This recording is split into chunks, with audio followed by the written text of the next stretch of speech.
woni ngala yange barika de kange dugo de angan cesiri fenbe angan cejenya ula oye hake anga sira hakenye anga mabo hakela sabula abu tote hake ale de bese barika de la ale de bese dugo de la way kanin flabbe soro wala barika de be dugo de be kelen tata nga niye ni flabbe soro fengele mu meseka ni flabbe karika bibulo e ba fo ko ne mbagi ba dugo nyini e ba fo ko barika benena ne bokolo beta kata soro ika keta de do hake alaka anjaje hakela anga sra hakenye ñene bagare to la sika ye bikle na saka fuli ani tonone ke limana wi ko bismillah radio clé dou ale sans fait jamuka un monde sans terrorisme ale ko na do on ne bagare ba che kura to la e wakanga je anga wala family aka sur allah jamana kono terrorisme ko abetuko di akele ko abetuko di atoro abetuko di wala li ka ke family ka sur allah abu joti abe ne ka rasulullah bismillah hello aywa kafura bi ala kan kafo aywa khereka akan kafo chien kan kafo jamana kanuka kan kafo jamana ale lakanani kan aywa jamana ko de do ma kote aywa tinya bi yoro mi do mi anganji ja ango fo fura ka soro ola ngakla o de jamana kanu o de jamana demeni aywa ma deme kote aywa ton deme kote aywa jekulu deme kote jamana demeni o de kodo abu tote bi ne bagari ba chekura tokola ndabe na si aywa geleya doma geleya mu aywa femu mado ni nyere yinzigi ka miri menyere nyinga aywa itap mame muda aywa ante solution nyini ko mame akula ante aywa hakina foy me akula oye jumenye oye malien population civile munu talembe otaji la terrorisme numbulu abu obeka ne dabale ba abeka nkamana gwa aminyo nyini ngala parce que iba ka fo ni jamana wore ma kile wal ma fla menena sisa ibi puma e fa befe ni otaji ni jamana otaji bita mais malien population c'est-à-dire malien deun ou ka dugu kono munu talembe enlevera wa srakuna dogo srawla ni fara nyonga bi ma keme yirika chama de do nyete ni na fo ma bayrika bi ambiyorum bi munu be tirusu bulu nganya kono abu chote ne ma se ko famu o ko nyina bolu ko ni top mame ite wuluka joko mama da ita mame anga fama uda. Bon, il faut qu'on met. Oui, l'armée a fait ça, On salue très bien. Bravo à notre armée. L'armée, c'est notre fierté, c'est nous. Mais, et puis, l'armée t'a kalama, comme on dit, on a bé, nous ne boulons la kungo qu'on a malé, du coup, ça fait, nous, talem, au taji la gagnant qu'on a. Ne mo femme. Jamana nyamo to kalama wa. Mumbara beka ke bi pour que otaji ko nun ka se ka dabla mali kono mali on kana se ka ta otaji la uyera fadu ko le sa faible abu do kun teme do kun kono dron oui do véhicule do enlever aywa anga office du Niger kono la nde bugu zone kono o ibaye abe do kun flawere bo mobile do enlevera ka klaka do kono mo fona enlever banyangara ani bankasi che e were kera fo mobile saba ka tu nyona bon ni population no be we mo enlever witanu nganya malidu abidu malidu golo sa fa kwe witanu kungo kono bon ni o tira boy ima se be dogono dugula e bi se ka dugu konte ko dugu saba nani ngo saba nani ite ni dugu fla jobi c'est à dire dugu kelenga ma do talma utajila itika dugu fla jobi ko do kelenga ma do talente otajila wa ubenu yokumo kono woni kono ngona na fona tabi obite bon maintenant jamana beka la banque min sigi senga mumbe ka ke pour que o ko mum se ka dabla otaji mum se ka libérer ou ka se ko sokono soro ito kuma me ita il faut nete ko famu de ngani dunangile minana no enlevera ayi sabe ko kuma la no blala kalo be ko blali kuma la mais anyere ka mba fongo musika fo babi babo bi awo bi koni abisika abi babo mais abi bawo bakele ngoni wal bafla wo bitana lodi munu enlever mbe akabo mo kunluma dugu do be obita bu ko ma kene obisika tanu be kunko no dugu do be ma biduru ma tan ma fly en fait ainsi de suite ani mobili minnu jɔra ni k'u kɔnɔmaw minɛ k'u enlever wa nin bɛɛ bɛ ŋaɲaw kɔnɔ Mali dugukolo sanfɛ o ko bɛ cogo di an tɛ dɔn ɲɛfɔ ɲɔgɔn y'o la an k'o faamu faamaw ka fɛn fɔ an ye an k'o faamu 20 21 0011 un monde sans terrorisme Abu an bɛ bi baro sigi nin kan a ko ka walawala mɔgɔw ye faamuyali ka sɔrɔ a la i ɲɛnabɔ allo inshallah i bisimila aba denbaya ayiwa an ko ne bɛ message dɔ fana di Gawo denmisɛnninw ma y'a mɛn k'u ye association dɔ kɛ ko Barkan Dugula nin don depuis y'a mɛn n dabali banna quoi moi je peux pas comprendre anw ka Barkan kɛ Gawo denmisɛnnin dɔ ka taa association Barkan hali n'aw tun bɛ baara kɛ Barkan na ka kɔ a ye tɔgɔ wɛrɛ da ko association kɔrɔbɔrɔkan baden bɛ yen sɛnɛfɔkan bɛ yen miyankakan bɛ yen bamanankan bɛ yen barakakan bɛ yen tamasɛkan bɛ yen an y'o tɔgɔ dɔ ɲini a k'o da u ka association la mais ka taa association tɔgɔ kɛ ko Barkan ayiwa an ka tila sariya bɛ jamana kɔnɔ faamaw bɛ yen aba u kan ka déçu de voilà faamaw bɛ yen n ka tila a ma se population ka nin kɛ débat ye vraiment parce que faamaw de y'a décision ta donc a décision ka se ka suit ka taa buti o b'olu de bolo vraiment voilà merci bien i ka hakilina diyara n ye vraiment u ka kɛ ala kama u ka nin association bɔ yen donc ne don i ka babu kɔnɔ i ka débat bɛ min kan n y'a mɛn ko Mali ye carte biométrique k'u y'a machine commandé Allemand fɛ ko a baara kan ka daminɛ janvier cogo la ne b'a ɲini Mali fɛ c'est-à-dire ne y'a ye jamana jan tɔw la jamana caman bɛ yen hali an da tɛ jamana dɔ bɛ yen n b'a jamana yɛrɛ cité tout près Côte d'Ivoire olu bɛ rafule kɛ même tilegan fɛ c'est pas parce que ko ka raquette kɛ ka rafule kɛ ka identification parce que adamaden dɔw bɛ yen olu tɛ bɔ tile fɛ o tiɲɛnikɛla dɔw bɛ yen olu tɛ bɔ tile fɛ mais olu bɛ bɔ su fɛ hali u ye cogo yɛrɛ la ni y'u fari lajɛ u fari nɔrɔ cogo yɛrɛ la i b'a dɔn ko ni ka masa tɛ tile fɛ mɔgɔ ye quoi c'est-à-dire u ka identification kɛ maliyɛn bɛɛ la maa o maa n'i ma carte biométrique ta i yɛrɛ kungo kɔnɔ i yɛrɛ duguba kɔnɔ i ka lajɔ k'i ka identification lajɛ ni ye sigɛrɛma ye dɔw ta ka kɛ nin ye quoi cogo la ne b'o de ɲini an ka faamaw fɛ ayiwa o na maajugu o na se k'a to maajugu ka se ka bɔ très bien a b'a to maajugu bɛ woloma ka bɔ an cɛ la quoi ɲɛ tɛ anw ka sɛbɛnko kɔni o kɛn bɛ ko dɔ ye sabula mais c'est exact mɔgɔ dabali ban jamana dɔw fɛn kɔrɔ tout près tilegan fɛ a tɛ kule ka bɔ 100 pièces a tɛ kule ka bɔ 100 pièces n'i bɔra 100 pièces wala i yɛrɛ f'i kamana bɛ gan i bɛna segin cogo min na ka di i ka so bon mais Berté une chose c'est d'avoir aussi ka pièce ɲɛnama sɔrɔ i n'a fɔ biométrique est vraiment sécurisé mais une autre aussi o ye ka corruption kɛlɛ parce que anw ka jamana kɔnɔ yɔrɔ dɔ bɛ yen hali i mago tɛ hali sɛbɛn la i bɛ se poche la dɔrɔn i bɛ 100 bɔ ka di i bɛ 200 ka bɔ ka di i bɛ 100 wallahi hali ka mobili tɛ f'i ye voilà donc tant que pratique bɛ yen je pense que papier biométrique fana a tɛna nafaba ɲɛ a bɛ dabɔ mun kama a tɛna se ka ko o ye non mais cogo la wallahi ne ye biométrique ye an dafɛ jamana fɛn fɛn la wallahi olu ka pièce i bɛ t'i tigɛ da ka yɔrɔ yɔrɔ k'i b'a bila poche kɔnɔ Aminu ni cogo la n'i tɛ yiri jamanaden ye fo k'i sa i tɛ taa ɲini wallahi hali n'a jiginni kɔrɔ i tɛ taa Laginɛ tout près pour que i ka carte d'identité sɔrɔ Laginɛ i bɛ taa dugutigi de fɛ yen fɔlɔ dugutigi b'i recenser de fɔlɔ régisseur ba de bɛ dugutigi fɛ i b'i jamu n'i tɔgɔ i bɛ bɔ du min kɔnɔ o duden dɔ de bɛ da i kan ka na témoin 2 i b'o papier ɲini fɔlɔ dugutigi fɛ yen olu bɛ sɔrɔ k'i bila ka taa commissariat la i bɛ sɔrɔ ka taa u ka carte d'identité ta Laginɛ tout près mais anw fɛ yan n ko an ka carte d'identité yɛrɛ an dafɛ jamana dɔ b'a fɔ ko hali bi k'aw n'aw ka album bɛ ɲɔgɔn na non il est temps que Mali an ka changer quoi sɔrɔ filɛ ka enlèvement mun fɔ wallahi ni identification in kɛra mobili o mobili a ka lajɔ carte biométrique ma sɔrɔ kun e ye maliyɛn ye carte biométrique ma sɔrɔ kun e ye jamanaden wɛrɛ mɔgɔ o carte consulaire ma sɔrɔ kun cogo la taa bɛ kɛ nin ye kɛ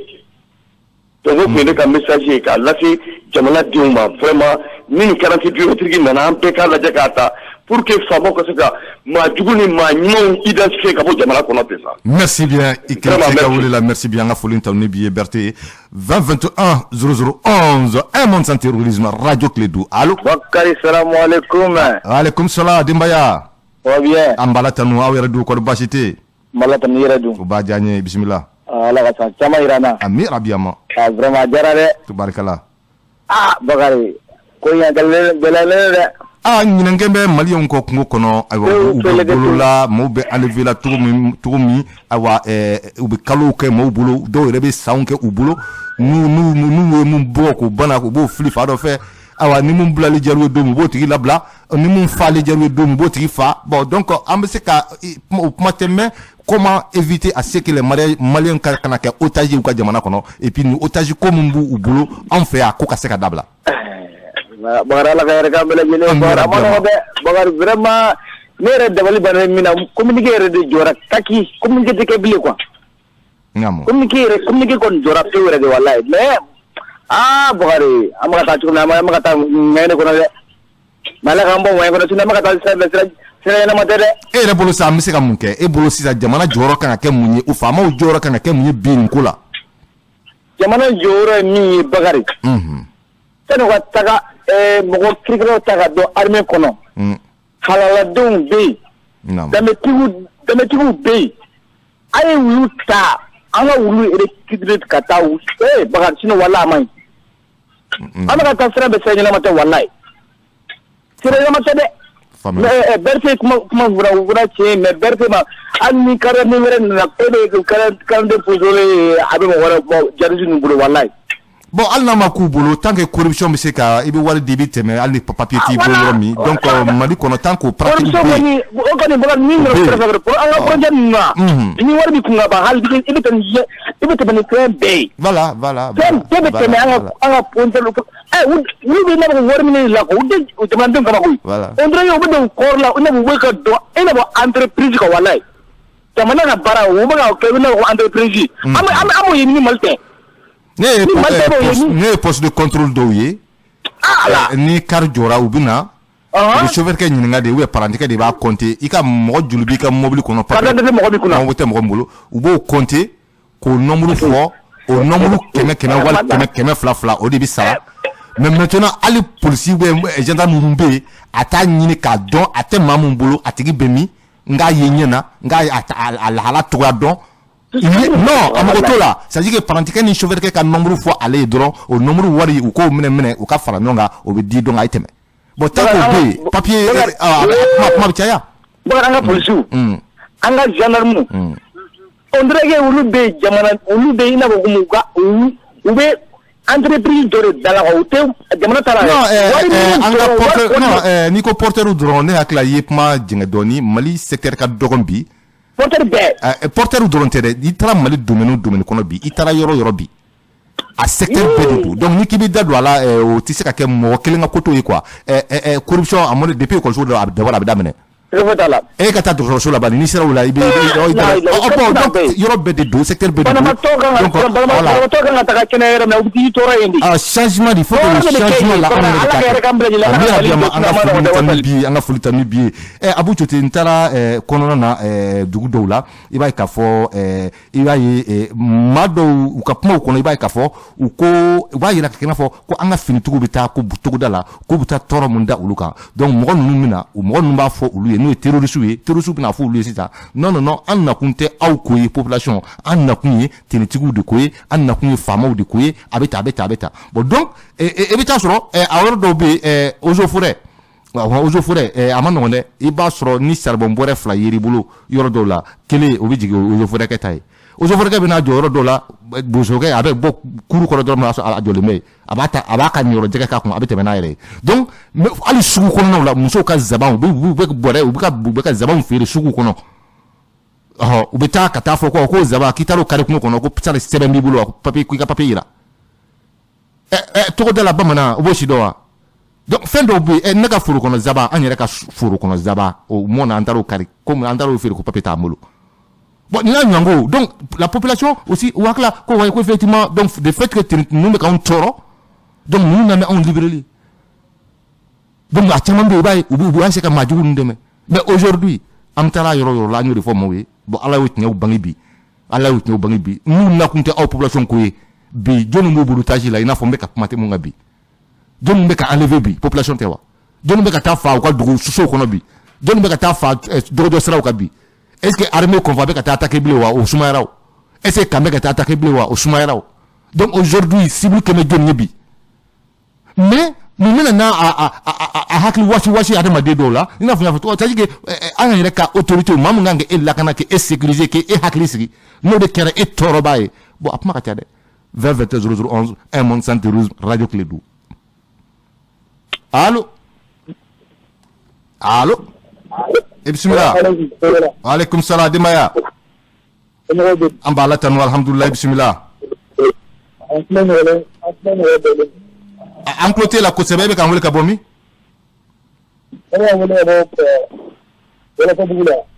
Wolofobugu Bamakɔ yan wa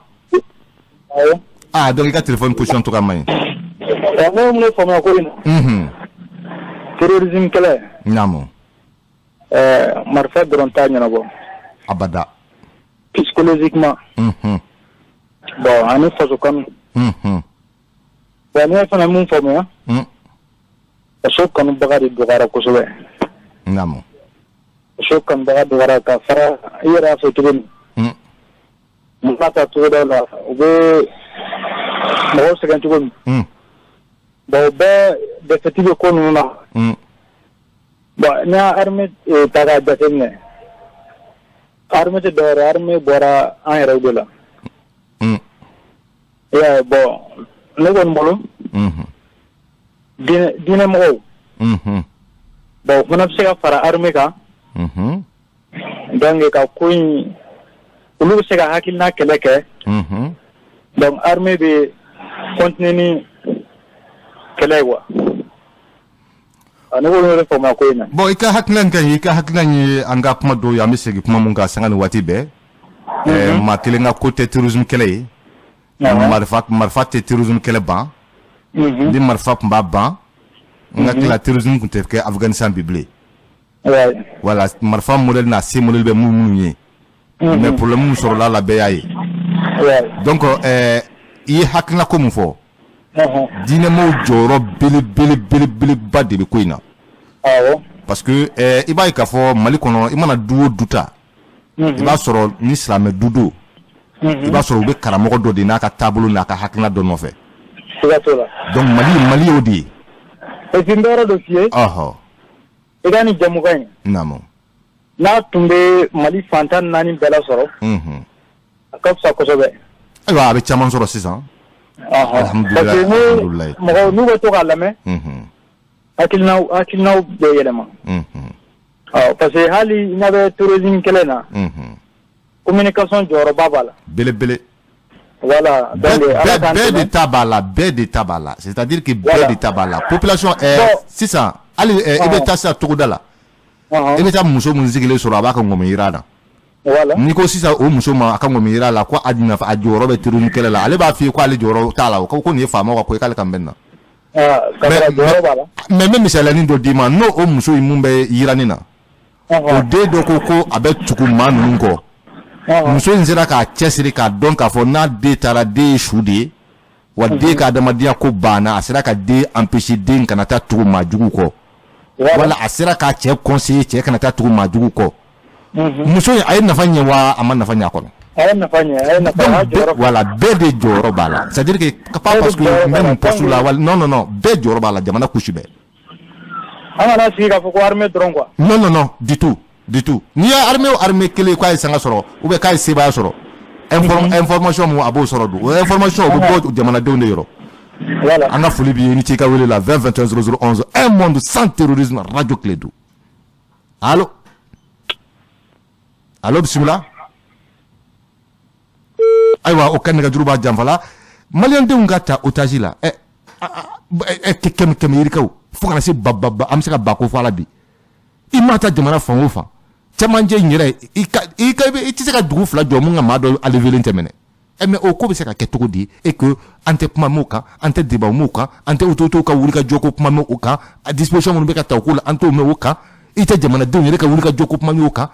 wa n ko mun ka jugu a bɛɛ la dugu dɔw bɛ yen bi ne de bɛ k'a f'i ye koyi dugu dɔw bɛ yen u ka maaw bɛ na enlever terroriste fɛ u ti sɔn a ka mɛn u ti sɔn a ka fɔ k'a fɔ ko u ka dugulama enlevera u b'a dogo sabula ko ni terroriste y'a n'a mɛnna sisan ko hɔn ni dugu mɔgɔ enlevera ni dugu enlevera ko terroriste bɛ tila ko ka na olu kama donc u yɛrɛ ka u ka duguden bɛ c'est à dire donc tu comprends non kana enlever ka taa n'u ye mais dugu kɔnɔ bɛɛ b'o kɛ i b'a fɔ ko k'an ka ko datugu mais ni ɲɛnama cogo di jamana kɔnɔ o jamanadenw bɛ se ka to o cogo kɔnɔ ten wa faamaw tɛ fɛn fɔ an ye an yɛrɛ t'u ɲininka ko la u ka walawala dɛ 20 0011 un monde sans terrorisme radio Clédou allo bisimila ba an b'a la tanu tubarikala ne kɔni bɛ min dɔn ko in na naamu fo chômage de ka ban m'a faamu fo chômage de ka ban chômage ka dɔ kɛ chômage la ka dɔ k'a la ɲɛ t'a banni o ko wɛrɛ dɛ ka dɔ kɛ chômage la ɲɔ tɛ baarakɛyɔrɔw bɛ ka datugu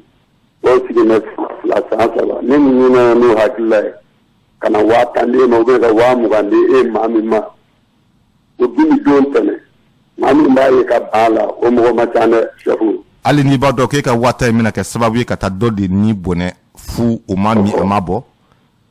e b'a dɔn k'a fɔ ko e ka wata minɛni maa min b'u ye ka ban o 10 na o don allo avant club la voilà o mɔgɔ ma ca dɛ a bɛ ɲi faamuya nka sɛgɛn foyi man ka mɔgɔ bila ko sɛgɛn de y'i bila ko terrorisme acte kɛli la parce que e bɛ taa dɔ de ni ko de don et puis même f'i ye a n'i faamuya mais ka kuma ni min ye komi e tɛ ne dɔn Segu ka caman mɛ ne dɔn mais an tɛ don o domaine kɔnɔ naamu n bɛna min f'i ɲɛna caman bɛ terrorisme na telefɔni b'u bolo wari bi d'u ma 20,000 u b'an ka convois ka fɛnw fɔ bon mun b'a t'u ma chômage naamu ne kɔni bɛ min dɔn k'a lajɛ ka dɔɔni kɛlɛ ka bɔ chômage la chômage ko in bɛ fɛ ka n da don o de la ye terrorisme tɛ se ka kɛ sira ye ka chômage kɛlɛ au contraire terrorisme k'i kɛra fura de ye sababu de ye ka chômage tɔ juguya ka mɔgɔw sigi u sen nɛgɛ kɔnɔ donc terrorisme tɛ se ka kɛ k'a fɔ ko an ka don baara la ko pour que an kana taa terrorisme na e bɛna taa terrorisme na o de bɛ baara ntanya tɔ sinsin n bɛ exemple ta i ye a bɛ san joli bɔ bi k'a ta n'i bɔra Bamako kɔnɔ ka ban k'a ta Segu ka yɛlɛ nanzaraw kɛmɛ k'a classé an bolo k'a kɛ zone modèle jumɛn ye donc a bɛ san damadɔ bɔ bi san 7 fo an bɛ taa 8 na fa dɔw fɛ bi i mana na ni projet o projet ye i mana na ni baara o baara ye k'i b'a kɛ nin zone ninnu kɔnɔ e bɛ dɛmɛ sɔrɔ k'a kɛ wa a service da joli bɛ nin zone ninnu kɔnɔ minnu tun bɛ intervenant kɔnɔ minnu datugulen tɛ bi a bɛ san 5 san 6 bɔ a bɛɛ ma datugu wa école dɔw tun bɛ ka jɔ a baaraw jɔra dabila la ayiwa ale ka nɛgɛjuru a janfa siraba bɛ ka dilan ka bɔ ɲɔnɔ a siraba bɛ taa bila fo Tɔnbɔkutu mais sira baara jɔra mun y'a jɔ insécurité donc c'est-à-dire que i tɛ se k'a fɔ ko parce que ne bɛ chômage kɔnɔ donc fɛn yɛrɛ mun bɛna dugu bɛɛ bɛ jamana kuturu yɛrɛ tɔ bɛɛ bila chômage kɔnɔ k'e bɛ t'o sira kan ko parce que k'e k'i ta sɔrɔ et puis adamaden i kɛra cogo o cogo i b'i sigi k'i miiri hali ni ninnu ye miliyari d'e ma ala ko don dɛ n'o tɛ e b'a miliyari dun k'a ban ka tila ka ɲini kɛ maaw ɲɛna donc u ka foyi tɛna di e ma mun bɛ se k'a fɔ ko a bɛ e ka diɲɛ ni e ka lahara dilan encore i b'i ka adamadenya de kɛ e kɔni n'a dɔn k'a fɔ i conscience la ko e kɛra complice ye ka adamaden dɔw bɔnɛ u ni na dɔw denw sigi bɛ so kɔnɔ k'a fɔ ko ba taara dɔgɔjɔ la o ma segin bilen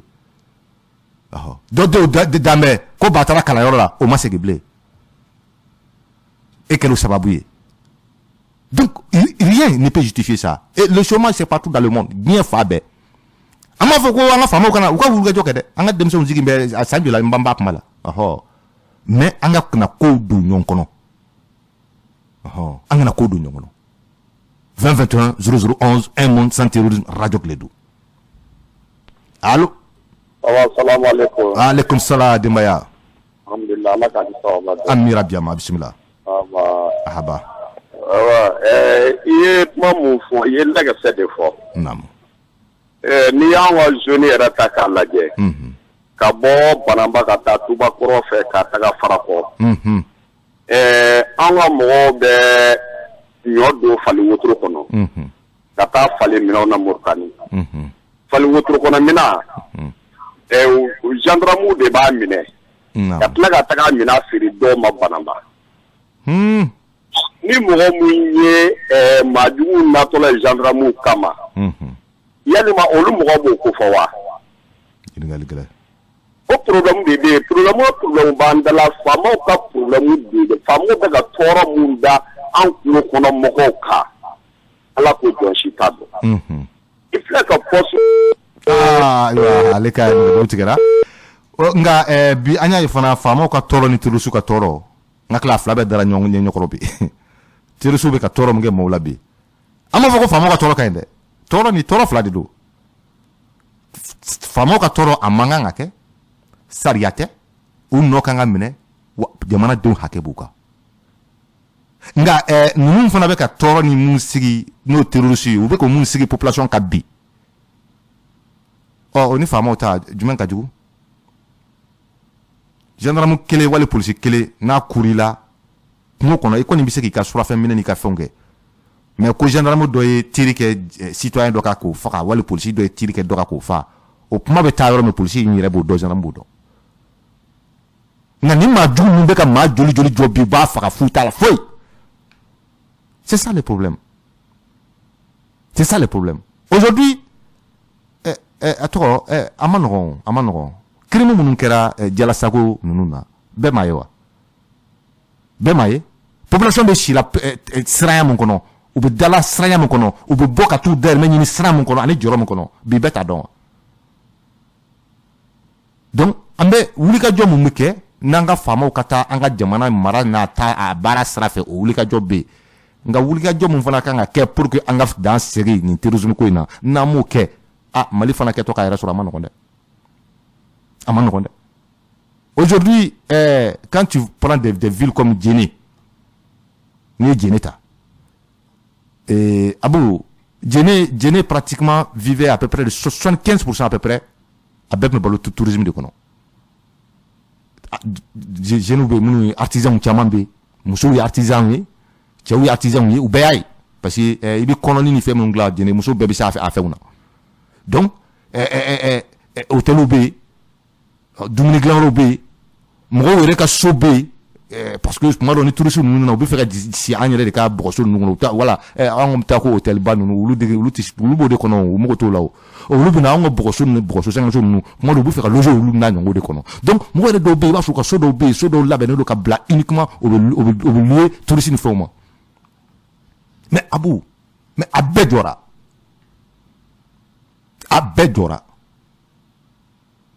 c'est-à-dire aller au restaurant kelen yɛrɛ ɲuman sɔrɔtɔ bi Djéné k'i bɛ dumuni k'a la baara don donc il faut que les gens comprennent bon e b'a fɔ i ka sɛgɛn o ye ka chômage d'accord an bɛ wulikajɔ kɛ o kɛlɛ de fana bɛ kɛ sira wɛrɛ fɛ mais e bɛ taa don mun kɔnɔ o de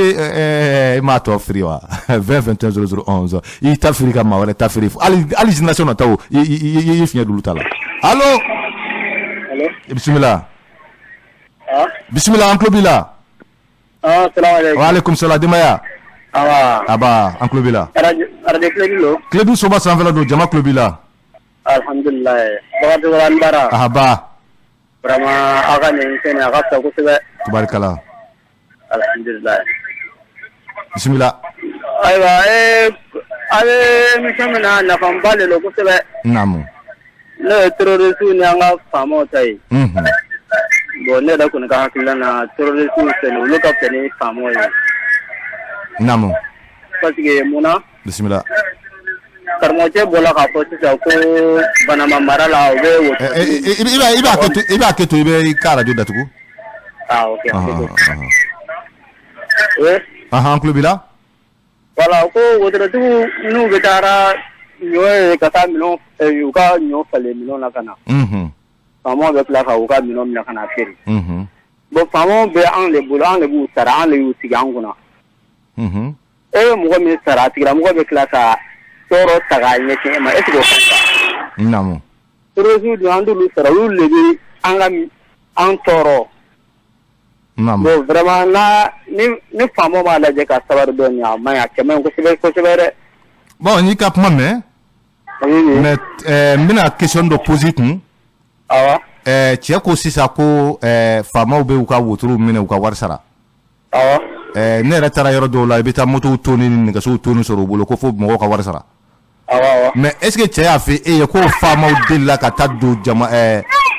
du dɔ kɔnɔ ko olu ka gende jeni ko o muso dɔw faa wali k'o den dɔw faa wali k'o tigi dɔ faa est-ce que faamaw delila k'o kɛ wa? Non m'o kɛ. Jumɛn ka jugu jumɛn bɛ se ka olu mɔgɔ minnu bɛ k'olu baaraw kɛ e bɛ se k'olu ni faamaw ka taa comparer cogo di? Bon ni faamaw tɛ kelen mais ne ka hakili ye min ye. Faamaw bɛ ka mun kɛ sariya tɛ n bɛ segin a kan. Voilà. A man kan. Awɔ. Sariya kan k'u nɔ minɛ. Awɔ. Wa adamadenw hakɛ a t'u to. Awɔ. Mais o man k'a fɔ ko i bɛ taa o ni nin da ɲɔgɔn ma mun ta ye ka mɔgɔw faga ka bɔnjugu don ka mɔgɔw kan tigɛ ka mɔgɔw kɔnɔ fara ka fɛn c'est à dire que adamadenya yɛrɛ ko fɛn o fɛn kana kɛ diinɛ yɛrɛ si tɛ mun ko mun fɛn diinɛ bɛɛ ye fɛn modèle mun kɔ maa mun nana ka baara k'o ye ayiwa n'i y'o n'i ka jamana faamaw n'u ka ayiwa bɛɛ n'a ka défaut don n'u ka défaut fɛngɛ défaut voilà donc yɔrɔ an kana taa o sira fɛ je pense que an bɛ kuma de kɛ an bɛ ɲɛfɔli de kɛ pour que faamaw ka se ka kow faamu k'a fɔ u yɛrɛ ka taabolo a bɛ ka don gɛlɛya don ayiwa u yɛrɛ ka baara la a bɛ ka gɛlɛya don u yɛrɛ lakanali na cɛ bɔra ka mun fɔ sisan ka ko parce que faamaw b'an tɔɔrɔ n'an ye jugu natɔ ye an tɛ fɛn fɔ an ka faamaw ye. Voilà. Donc faamaw k'a faamu depuis là-bas que u ka comportement bɛ k'u yɛrɛ bakun bila danger la fɔlɔ olu bɛ k'u yɛrɛ bila danger la ka sɔrɔ ka population tɔ bila danger la donc il faut que tout le monde an ka faamu et que ce changement là an ka se ka opérer quoi. Merci bien i ni ce i ka wele la an ka foli ani tanu ni bi ye 20 21 0011 un monde sans terrorisme radio Kiledu. Allo bismillah. Antle. Aba denbaya. Bismillah. An bɛ wele ka bɔ Ɲarela sugu kɔnɔ. Bismillah. Bon an bɛ fɛ ka min fɔ. I b'a dɔn ni hali ni bɔra k'a fɔ ko min bɛ ka bin population kan. Faamaw y'a mɔgɔ camanba de minɛ anw tɛ bɔ a dɔw kalama quoi. Naamu. Donc ko kɛra cogo cogo maa jugu b'a la maa ɲuman b'a la. Donc faama bɛ baara min na an kana fɔ mɔgɔ kelen ka ma k'a fɔ an bɛ faama bɛɛ jalajini ye quoi. Naamu. I ye min ye. A bɛ ka min kɛ u lagosi quoi. Mais n'i y'a fɔ k'i b'u bɛɛ lagosi ni kuma kelen dɔrɔn a laban i bɛ s'i yɛrɛ ma quoi. Bon ne hakili la kumaw kɔnɔ la ka se ka weleli ma an y'a yira fɔlɔ k'a fɔ armée tɛ dɔwɛrɛ ye armée ye anw yɛrɛ de ye. Voilà. Mali kɔnɔ i tɛ se ka maa jɔ mun bɛ se k'a f'i ye k'a soma dɔ tɛ armée kɔnɔ. U bɔra anw ka duw de kɔnɔ ka taa kan kɔnɔ wa n'u taara retraite la u bɛ bɔ kan kɔnɔ u bɛ segin ka na duw de kɔnɔ. An ka armée y'an ka fierté fɔlɔ ye. Mais o kɔrɔ tɛ a ye ko an b'a ɲɛ datugu armée ka fiɲɛ kan armée ka défaut kan armée ka baara kɔnɔ fɛn mun ma ɲi a kɔnɔ n'o bɛ ka na ni gɛlɛya ye n'a bɛ ka adamadenw ni kasara n'a bɛ ka kɛ ka sababu ye ka hali olu yɛrɛ ni kasara ko an k'an da don o kan. Awɔ n'o faamuya ne ko. Sisan. E tɛ se ka fɛɛrɛ fɔ e ɲɛna. Yanni n b'i la k'o fɔ. Mais n'i ye tile di mɔgɔ bɛɛ lagosili. Est-ce que an ko jɔnni ko armée bɛɛ man ɲi ni armée bɛɛ man ɲi anw tɛ sunɔgɔ bi o ni gendarmerie bɛɛ man ɲi anw tɛ sunɔgɔ o mɔgɔ m'o f'i ye o mɔgɔ si m'o fɔ. Ayi ko. Mɔgɔ si m'o fɔ. Ko faama b'o baara minɛ ko k'o baara dabila ko. Oui minnu bɛ contrôle ni fɛnw na poste la minnu ko don u bɛ ka kuma minnu kan o tigiw dɔnnen don. Minnu bɛ taa terrain kan contrôle ni fɛnw na n'u bɛ taa kɛ comportement hali a ma fɔ ko minnu bɛ taa terrain kan k'o bɛɛ don mais minnu bɛ taa kɛ wari minɛ ye mɔɔw la minnu bɛ taa kɛ bigali o de fɔra o. Yo olu b'a dɔn ni kiri sigilen don hali sɔrɔsiw yɛrɛ kama an bɛ wagati min na. Oui mais est-ce que a baaraw bɛ ka k'a ɲɛma n'a bɛ ka k'a ɲɛma est-ce que u bɛ mɛn nin cogo la ta jamanadenw tɔɔrɔli kama wa. Voilà c'est-à-dire que ni armée kɔla ko armée man ɲi bi anw tɛ sunɔgɔ bi koyi n'a bɛɛ kɛra ko polisi si man ɲi ko gendarme si man ɲi ko nin si man ɲi jamana tɛ to yan bi koyi i m'a sɔrɔ an bɛ fan wɛrɛ fɛ dɛ. N ka kuma filanan. Ne fɛ ka min fɔ fɛnko in na Asimi ka baarako la. Jɔnni ka baara? Asimi ka baarako la. I b'a i ka to i ka radio datugu. N ko an bɛ fɛ ka min fɔ ka fɔ Asimi ka baarako la. Naamu. Jamanadenw bɛ ka fɔ ko Asimi ko a tɛ baara la ko a tɛ ka kuma jamanadenw fɛ. Naamu. An b'a yir'u ka fɔ ko hali bi waati min na Sogolu yɛrɛ tun bɛ sɔn a la. Ni Sogolu bɔra ka kuma dɔrɔn i b'a anw jamanaden kelen de bɛ wuli ka bɔ ka fɔ tuguni ka fɔ Sogolu tɛ baara foyi la ni kuma tɛ. maintenant si ça jamuka ngona on mo be baramuna o ye mali de munu taleme otage la bi voilà o le se ka labla to godi wuli ka jot mo be ka ke tesri mo be ka ke pour que o ka se ka labla bimbe ka take ka dugudon enlever to mi o ka se ka dabla arme se ka joro no wuli o tout se ka joro na amu bara de la bi voilà ibero diba mo ma bo te na were ko dongo namo banda andale mbo la mi le kuma mi ko ambo de quoi oui mais on ne be ka ambe kam kuma mo fo te kelenyo amma fo ko diripa mo bita amma fo ko diripa mo non diripa mo amuta terrain ka ambe munye o ya nga seria e mu jamana bi e fana be munye o ka seria diripa e ka service o service armée ka service d'information de bon maintenant dia ko ye mu kuma mo fo ame barak ko kuma kan mais o tato ko on te ta o ka kuma ko fe ka ko ni ka ko wala ka famille sur la o ayo ko bole no fa ko bu non dafa de ni ci ka wele la anga fuli ani tanu biye awa ni te dirpa mo nga yere ka fuli babu ye aywa madame sakara nga fuli baye ani ne ma nga fuli bu be jara aywa u be ka fuli bi aywa ani la baraka nyondo aywa nga o koroto de woro do la do be angu kuna funi ulba dafa ta onde fana bolo ko réalité fana ka ta tereka ko réalité ka ta tereka donc mun be domi abu ambo di fo moyi ani problème mo fo ça ma misi ka fo bi ma barika parce que ta dadon mais keme chamando malien munu bi nu alever lembe ngo dogo kun kono doron nde mu zone kono mobile do yo alever ibi te ko 2 semaines mobile ça va alevera kono na mo alevera to di banangara de bakati franjela wa ni tara dogo dugu misenu na bi dugu dema nga mo alever lembe mo ta dadon ou les personnalités de mon fana la jo o boire amolu kono ko alever ma tada do ou be kar kono mo jo katani mamu mo jo bo bla mamu mo jo bitano yi ma tada do donc o mamu be ko kono bi ou ka to de kake o ko de ka ou ka sika ou le soro apma bo de no fe bi donc am be bara fun la bi o yo de réalité bi o de ka fanye 2021 un monde sans terrorisme allô allô bismillah aba Zondumia. Idumia bismillah. Ayo uncle Bila. Tubarkala. Inshallah. Ayo bashite. Itrawre. Adumia. Ayo ngebe ka trawla ko ka barako sabla radio be krefe be fe ka kuma radio la ki kuma ka ne e woron gele. Oh ni ma ke trawle ni dambelo yo tise ka ke o. Merci bien 2021 un monde sans terrorisme radio Clédou. Allô aywa ima honi ya mna nyando ima radio mangame wa wana kunduna sila abu apma ninja mufda apma kelende fieni na nge 2021 allô bismillah allo ancle aba dimaya bismillah uncle Bila allo awo uncle Bila bismillah ancle aba sumo alhamdulillah lamin sanu ko discussion isanoko on veut que terroriste ni mo no comparer nyona de comparer nyoma yo uni mo dmew on is de sunu nge on de ko ngu kana comparer nyona ngane na ko on be ka comparer on ba comparer to godi wala suno ni anga famo ni mo no comparer nyona o te se ka comparer da munye welele ke e mane ka pma me o mawa on ne ka pma me kla kana foto ko on be ka comparer on ni ko ko ya on be bla ko parce que nous me la o be ka de ko ta ka di tam e baro mo ko nga de ko ka juguni famo ka de ko fo ka ta ka mais munye re pma info nga kla be bo pma na bo wati na re family soro pma la jamana kulbana donc ngakla ce n'est plus la peine qu'à ko ka fo na fo on ne be ko ke barake non mun mo ya ko na mbo fo et puis mun yere na e ka comparaison na ayere la tigila a mangu comparer a tigi yere sonanta ma yana kata donc o kuma na kunte blé ikak na wala fo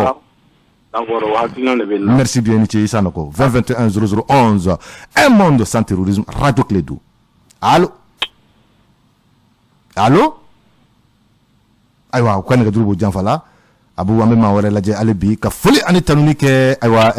Tombouctou albilan Sudan na aywa kono mawi amanya nya funke diriko aywa kana bla fo santoro aywa Tomia anga folibe bela jelele ni wati la 20 21 0011 un monde sans terrorisme radio Clédou. Allô aywa o funa kan nga duru aywa abu ako aywa ako ka famille aka wala ka nyedo. Allô radio Clédou, bonsoir et bismillah. Et la famille alhamdulillah ambala tanu. Bon, ça dit que par rapport à un monde sans terrorisme, moi je crois qu'on peut trouver des solutions. Mais il va que tu as radio d'Atougou? Oui, allô? Oui, radio d'Atougou, on a le téléphone fait. Manga mi fait quoi? On peut trouver des solutions. Voilà, radio d'Atougou totalement. Voilà, on peut trouver des solutions. Vous savez que maintenant, l'éducation civique et morale, par rapport au cas de l'armée et des forces de sécurité, afin que ils réintègrent dans l'armée quand parce que le côté faible, on essaie de cacher parce qu'il y a du gros de force. Et bandit Adam ne sont pas catado armé. À tout ça qu'a fait voilà, à pas tout jouer.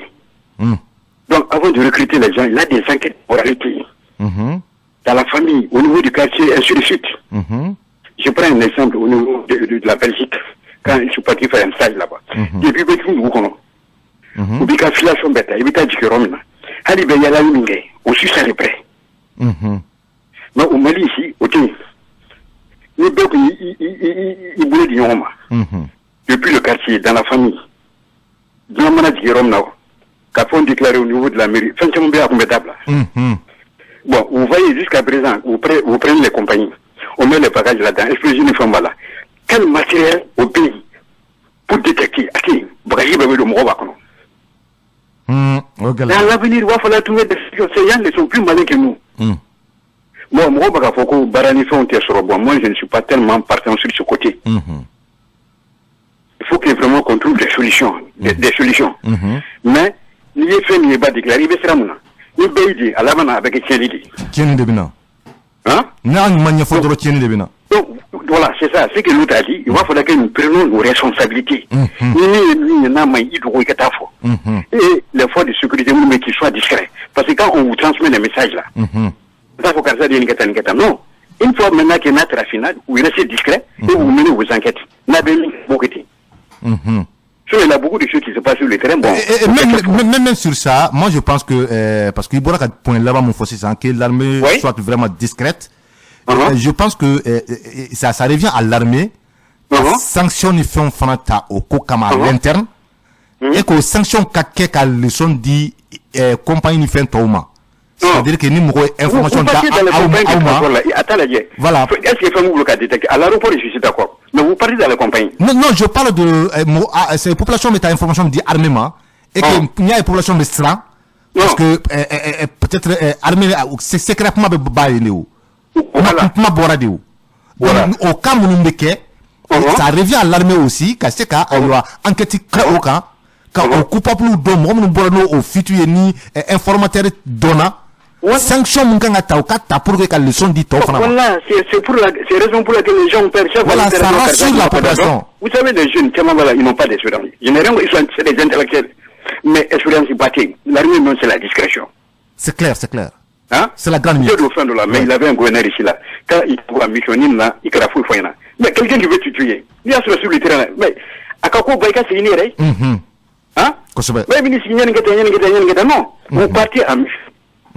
vous trouvez des bandits qui veulent vous tuer. Mais il faut les exterminer et puis c'est une mission accomplie. Il va pas là maintenant. Sera cédé. Hein? Sera connaît sera cédé. Mais non, à dire non,